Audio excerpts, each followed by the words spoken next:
Gournaysiens, Gournaysiennes, chers amis, je vais aujourd'hui aborder la question avec vous de Gournay-sur-Marne, ville 100% béton, celle qui ne verdit plus et qui a totalement changé depuis les 6 ans de notre mandature. Le Valois a connu certains, les Balkany, Gournay-sur-Marne connaît les Schlegel et on en voit le résultat.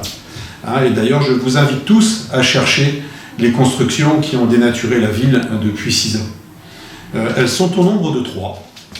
Le marché du centre-ville avec 66 logements sociaux. Je rappelle que ce projet était initié depuis 2012.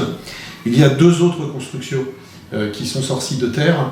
Le manoir sur une propriété privée qui appartient à la famille de Carpentry, de l'autre côté de la Marne, sur Marx-Dormois, et un immeuble qui a été une préemption de l'État. Et je rappelle que quand l'État préempte, elle fait que du social. Et dans cette réalisation, c'est 20 logements.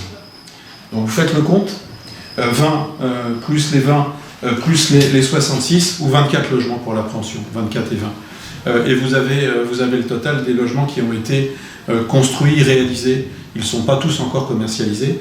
En tous les cas, c'est le résultat des 6 ans de la mandature.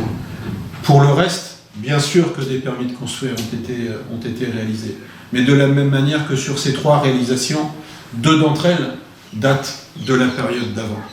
Mais peut-être qu'un certain nombre de gens qui crient au loup aujourd'hui n'habitaient pas la ville précédemment.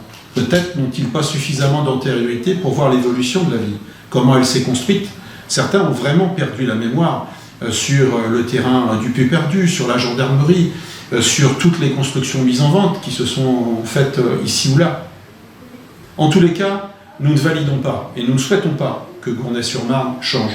Nous souhaitons continuer à vivre dans cette ville que nous avons choisie, dans laquelle nous vivons depuis un certain nombre d'années, et nous souhaitons par contre la protéger en essayant de faire évoluer la loi, en essayant de faire en sorte que le territoire prenne sa part, là où elle peut la prendre, là où la métropole peut nous aider également, à faire en sorte que le gouvernement modifie un petit peu les obligations qui nous sont faites actuellement en termes de construction. Car je rappelle que la loi, elle est pour tout le monde applicable. Et quand on est élu, il n'y a pas d'autre alternative que de la respecter. C'est une obligation naturelle et normale, en tous les cas pour un élu de la République. Gournay-sur-Marne est une ville verte, et en tous les cas, elle le restera. Et nous souhaitons continuer à y vivre correctement.